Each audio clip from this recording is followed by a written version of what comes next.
I think football IQ is one of the most difficult things to develop, and most players don't fully understand just how much it can impact your game. You've probably seen it yourself. A player who doesn't look physically impressive, he's not that fast, he doesn't dribble like Neymar or have the strength of Haaland, but somehow, every time he steps onto the pitch, he dominates the game effortlessly.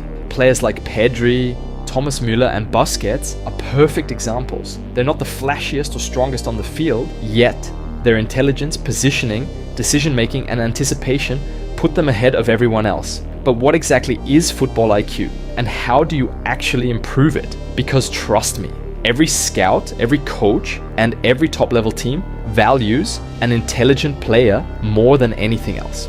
In this video, I'm going to teach you the most effective method to genuinely develop your football intelligence so you can finally become the player every coach dreams about. The first extremely valuable tip I'm going to give you to boost your football IQ is analyzing full matches. And stick with me throughout the video because I'll show you exactly how to analyze matches based on your own position, starting from defenders and working our way up the pitch. Alright, first things first, head over to footballia.net, log in, or create a free account. Then search for a standout player who excels in your position. For example, let's say you're a defender. You might start with a legendary figure like Paolo Maldini. In this case, I chose AC Milan versus Juve, but it's better to choose matches after the 2000 because the quality is low before. Here's what to look for if you're playing as a defender. Once you start watching the match, I want you to pay close attention and pause the video every time Maldini is about to make a pass, start a tackle, or gets involved in an action. Once you start watching the match, I want you to pay close attention and pause the video every time Maldini is about to make a pass, start a tackle, or gets involved in an action. Now, before playing again, I want you to predict exactly what you think Maldini will do next. Will he pass to a teammate nearby or send a long ball forward? Will he step aggressively to challenge or hold his position and contain? Then ask yourself honestly, what would I have done in that same exact situation? Write this down. Next, resume the video and watch closely to see what Maldini actually did. Notice carefully why he chose that action. Was it because of the striker's positioning?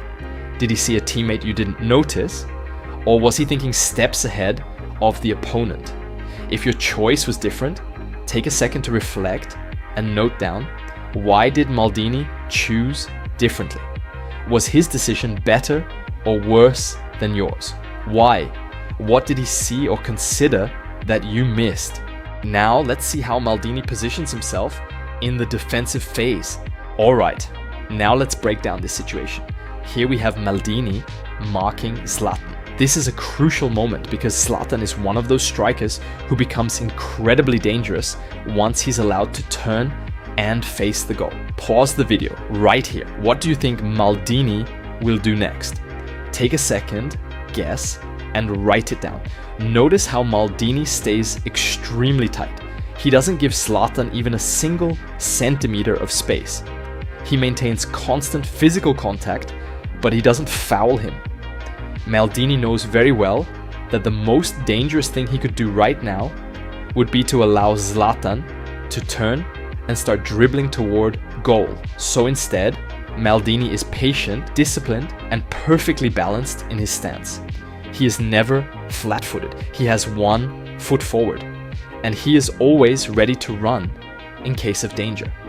Play it again slowly, and you'll see Zlatan trying to play the ball to the winger who's cutting inside. But Maldini anticipated exactly that. He doesn't reach in to steal the ball from Zlatan because in this position, when the striker has his back to the goal, he's limited. The striker's only viable option is to pass backward or sideways, which poses no immediate threat. What Maldini does brilliantly here is that he waits, giving his teammates just enough time to reposition. Then, as soon as Zlatan attempts the pass, Maldini smoothly steps in and intercepts the ball. This is a perfect example of high football IQ defending. It's patient, calculated, and intelligent. And that's exactly what you should replicate when you find yourself marking a striker with his back to the goal. Stay close, deny the turn, don't foul, wait for that predictable pass, and step in at exactly the right moment. Now let's take an example of analysis for a fullback. Let's take a more recent example this time, the match between Aston Villa and PSG, and analyze Hakimi's great performance. In this scenario, Hakimi's position is perfect because he is maintaining an ideal balance between pressing the player with the ball and covering potential passing options. He's positioned diagonally, slightly inward, not too close nor too far from the opponent. Most amateur fullbacks would fully press the opponent, letting a lot of space behind for the striker so he can cut like this. So right here, Hakimi is blocking passing lanes and also getting closer to the ball without giving a lot of space.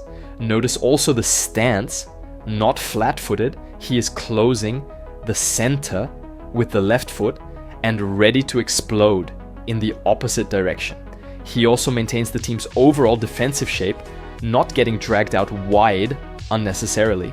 Let's see in the build-up phase. Here the most obvious thing Hakimi can do is to spread out as much as possible and lower himself. So stop here and predict how he will move. In this frame, notice how Hakimi is positioned perfectly to see everything around him while receiving the ball. He's not stuck facing only backward.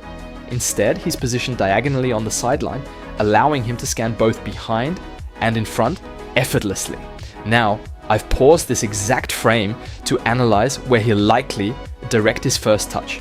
Considering his position and awareness, I predict Hakimi will simply take a safe, controlled touch without unnecessary risk, right on the spot or slightly forward along the sideline.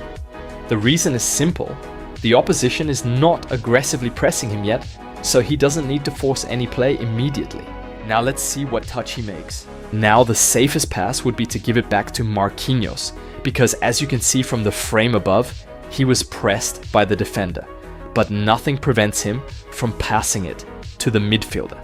This pass is a balanced choice.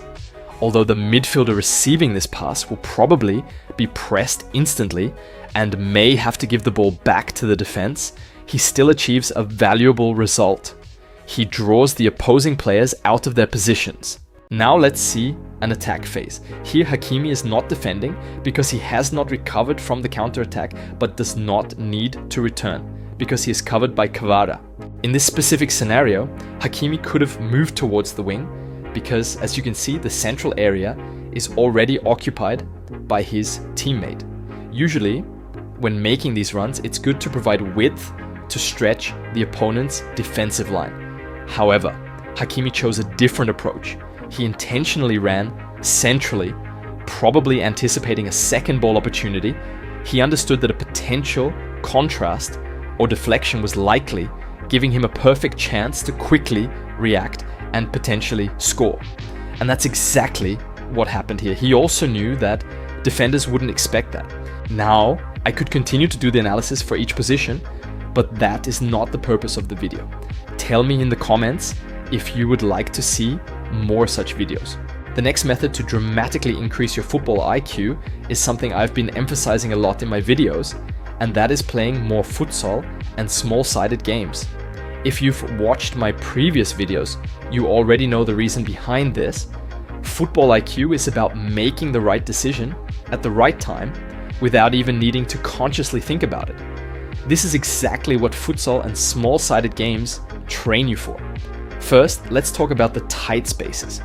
In futsal, you're constantly under pressure, forced to navigate tight spaces.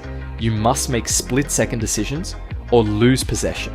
This continuous pressure trains your mind to recognize patterns of play at a higher frequency. What happens here is that your brain begins to recognize these scenarios as familiar patterns, and instead of thinking consciously, you instinctively know what to do. This is exactly how you elevate your football IQ, by training your instincts through constant exposure to tight and challenging scenarios. But let me introduce you to something even more powerful: intelligent instinct. It's a combination of natural instinct and conscious intelligence. Intelligent instinct is deliberately training your brain to recognize specific game scenarios quickly and accurately. In small-sided games, you repeatedly encounter similar situations, overlaps, quick give and goes, rotations, and rapid defensive transitions. Each scenario becomes a pattern your brain learns to identify, predict, and react to instinctively. The more often you face these situations, the more deeply ingrained they become in your mind. After hundreds of repetitions, you clearly see it before it even happens. This takes us directly to the concept of flow state. Playing futsal and small-sided games consistently puts you into a state of flow because these formats naturally match your skill and challenge level. They're challenging enough to require your full attention, but they're still enjoyable, creating a perfect mental environment. When your brain enters flow state repeatedly, your subconscious mind becomes stronger at analyzing patterns. This further boosts your football IQ. Now, for this video, I've said enough. But remember, your football IQ won't improve by just watching videos. You have to get out there and apply it. So download my free ebooks about flow state and fascia training linked in the description. And don't forget to hit the protocol and take action.